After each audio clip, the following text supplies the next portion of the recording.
பாண்டவர்களுக்கும் கௌரவர்களுக்கும் நிகழப்போகும் போருக்கான ஆயத்தங்களை செய்து கொண்டிருந்தனர்.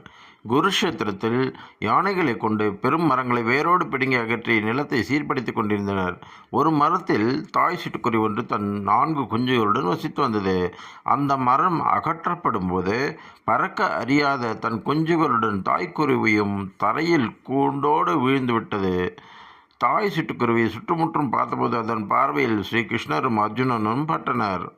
சிட்டுக்குருவி பறந்து போய் ஸ்ரீ கிருஷ்ணரது ரதத்தின் மீது அமர்ந்தது. கிருஷ்ணா, நாளை போர் ஆரம்பித்தால் என் குஞ்சுகள் அழிந்துவிடும், நீதான் காப்பாற்ற வேண்டும் என்று கெஞ்சி கேட்டது.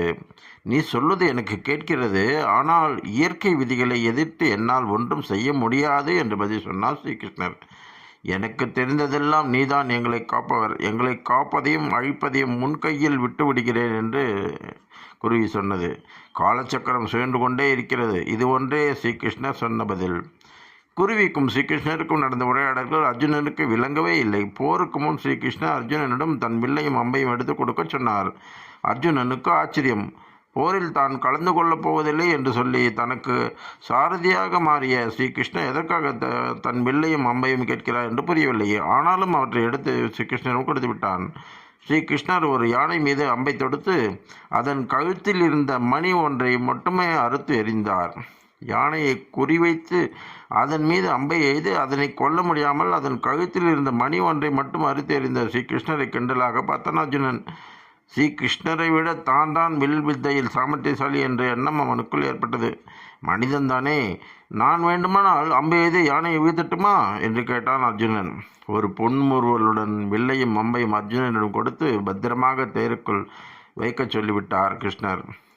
பிறகு ஏன் யானை மீது அம்பை எய்தீர்கள் என்று கேட்ட அர்ஜுனனிடம், அப்பாவை சிட்டுக்குருவியின் கூட்டை களைத்து போட்டதற்கு யானைக்கான தண்டனை இது என்று மட்டும் சொன்னார் பகவான். அர்ஜுனனுக்கு பகவான் சொன்னது எதுவும் விளங்கவில்லை. போர் நடந்து பாண்டவர்கள் 18ஆம் யுத்தத்தில் வென்றும் விட்டனர். அர்ஜுனனுடன் பரமாத்மா கிருஷ்ணனின் போர்க்களத்தை சுற்றி வருகிறார்.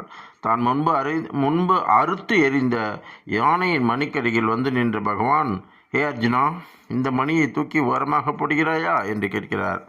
எத்தனையோ முக்கிய காரியங்கள் இருக்கும்போதே இப்போது அருந்து போய் கிடக்கும் இந்த மணிதான் பகவானுக்கு முக்கியமாய் போய்விட்டதோ என்று எண்ணினாலும் அர்ஜுனன் ஸ்ரீ கிருஷ்ணர் சொன்னபடி மணியை கையில் எடுத்தான். அந்த மணிக்குள் இருந்து ஒரு தாய் சிட்டுக்குருவியும் 4 குஞ்சுகளும் சந்தோஷமாக பறந்து சென்றன.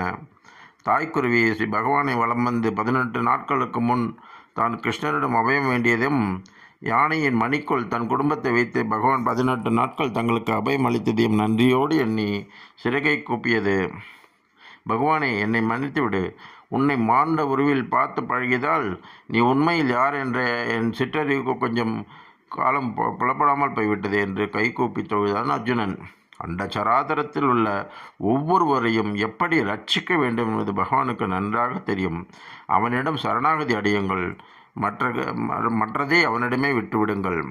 பரித்ராணாய சாதுனாம் விநாசாய சதுஷ்கிருதாம் தர்ம சம்ஸ்தாபனாத்வாய சம்பவாமி யுகே யுகே. சரணாகதி நீயே கதி என்று சரணடைவோம். மற்றவை நம்மை படைத்தவனின் பொறுப்பு.